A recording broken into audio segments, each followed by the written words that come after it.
Zionism has never been a movement for self-determination. It never claimed to be. This is a new claim. We began to hear of something called Israeli self-determination in the 1960s and 70s, and only in the last 10 years did the Israeli government begin to put forth something called Jewish self-determination.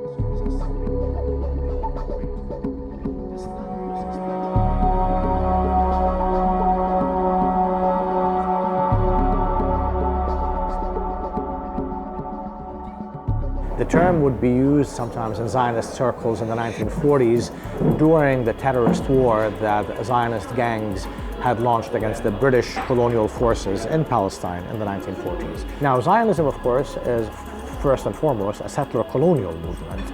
This is not a national movement, for example, we're trying to liberate its country from colonial forces. This is a movement by European settler colonials who wanted to take over someone else's country and create a settler colony. Father of Zionism, Theodor Herzl, spoke about this openly in his writings. The Zionist organization that was built by Theodor Herzl, it named itself, it used the word colonial for most of its agencies to explain that what it was doing was actually a colonial project.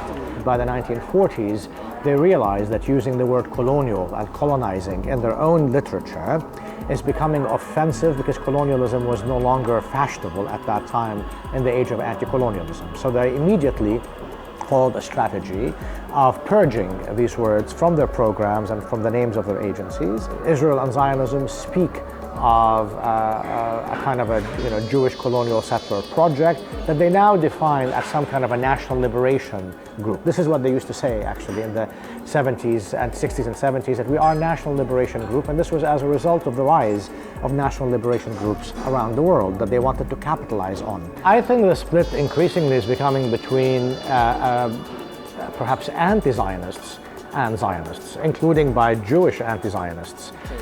So liberal Zionists, of course, realized that the image of Israel, which they had propagandized over many years as democratic, was no longer defensible. So, for example, you have a new group in the US, a new lobby called J Street, which again supports racism inside Israel, but is interested in supporting the end of the occupation and some variation therein of the end of the occupation.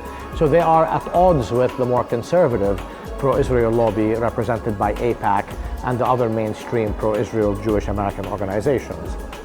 But really, J Street has not been able to galvanize a lot of people. Increasingly, for example, Jewish Voice for Peace, which is much more critical of Israel, much more critical of Israeli racism inside Israel, and is not Zionist, is the force within the new and young generation of Jews that is challenging these kinds of two options, the kind of a hypocritical liberal defense of Israel or the more honest conservative defense of Israel.